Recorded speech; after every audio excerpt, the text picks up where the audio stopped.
Radio Laser fait la part belle à la scène locale. Les artistes à ne pas rater.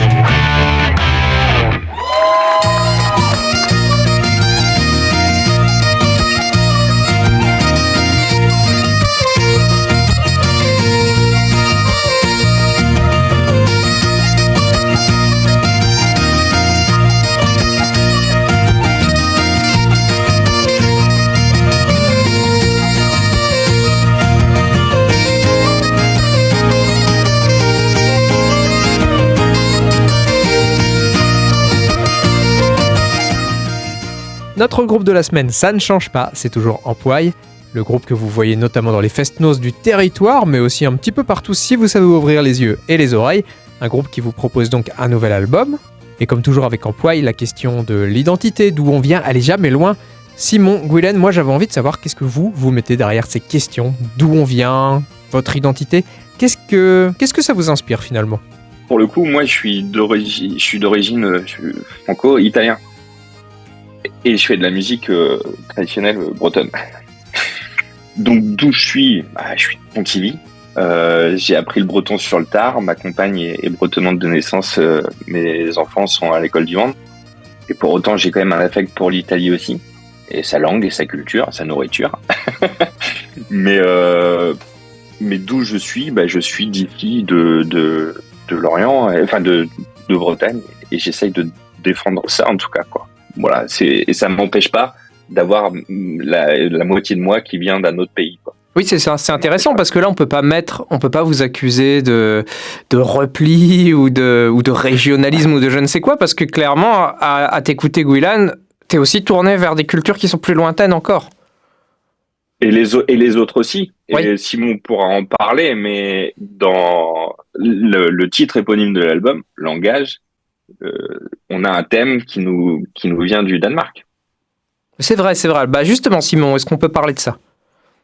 Ah bah complètement. En fait, c'est un thème par exemple qui est joué par un quatuor qui s'appelle Danish String Quartet, qui est un quatuor danois plutôt axé musique trad mais musique classique danoise, vraiment, donc composé de 2 violons, un alto et un violoncelle.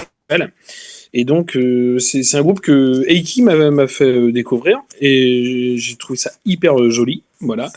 Et donc, je l'écoute régulièrement et il y a un moment, il y a un thème, je me disais, tiens, ça fonctionnerait très très bien en andro. Et puis, Eiki avait composé un thème. Et puis, je me suis dit, tiens, en mélangeant ces deux-là, normalement, ça devrait pouvoir fonctionner. Et il s'avère que ça marche plutôt pas trop mal, en tout cas. Nous, on pense que ça fonctionne pas mal. Donc, on les a mis ensemble. Et voilà, ça montre aussi que c'est pas parce qu'on essaie de jouer un andro qui est un Hervente très, très, très localisé. Finalement, il y a énormément de frontières possibles. Voilà. Et on arrive à parler la même langue musicale. C'est sûr que l'interprétation, après, est légèrement différente. Puisque je pense que si ce quatuor-là écoute notre groupe, ils vont se dire mais ils ont massacré bien possible, mais en fait c'est une réinterprétation d'air et ça c'est aussi la richesse de la musique, quoi, et la richesse de différentes langues, notamment la langue musicale, quoi. Vous allez pas leur envoyer le morceau alors ? Si, on leur a envoyé l'album, je crois.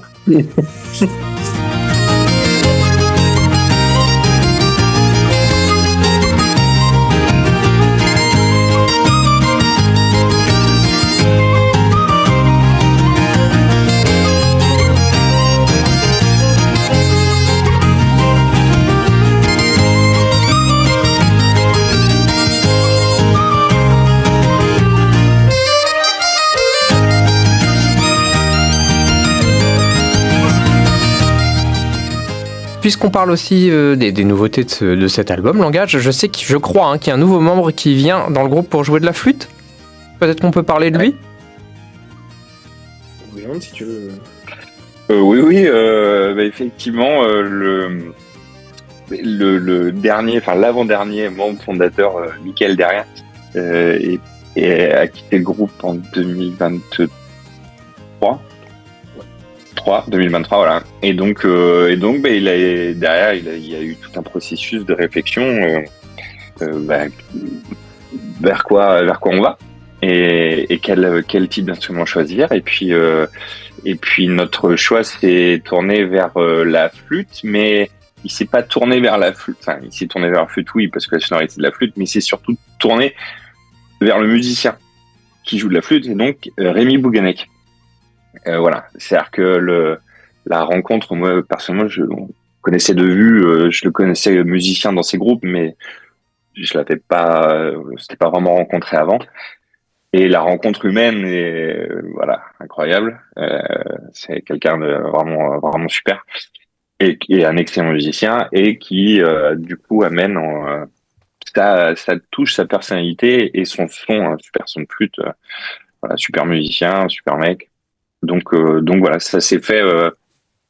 Bon, ça a pris un peu de temps, mais quand on l'a rencontré, ça a été assez naturel, ouais. Voilà. Ah bah parfait. Est-ce qu'on peut avoir, je sais pas, une référence d'un morceau pour entendre particulièrement son travail, histoire de se faire une bonne idée de ce qu'il est venu ajouter comme valeur ajoutée à Ampoy?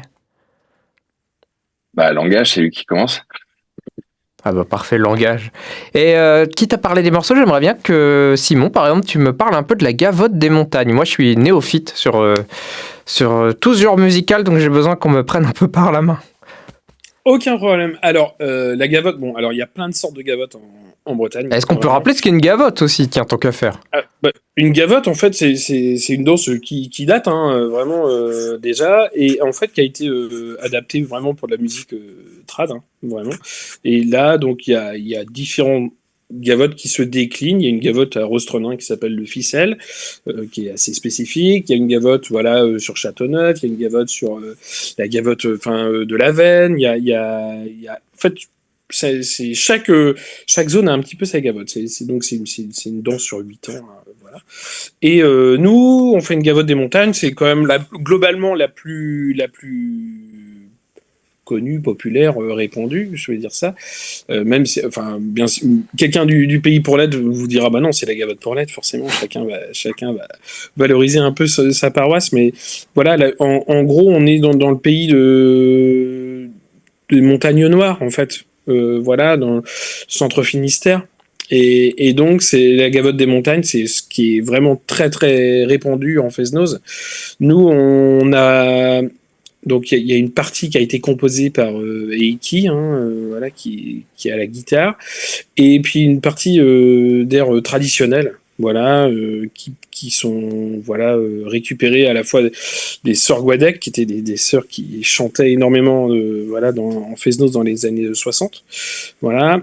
Également des thèmes de Christian et Sylvie Rivolin, où c'est un peu plus quand même actuel, puisque c'est un frère et une sœur qui chantent encore en Fesnoz, qui chantent très très bien, voilà.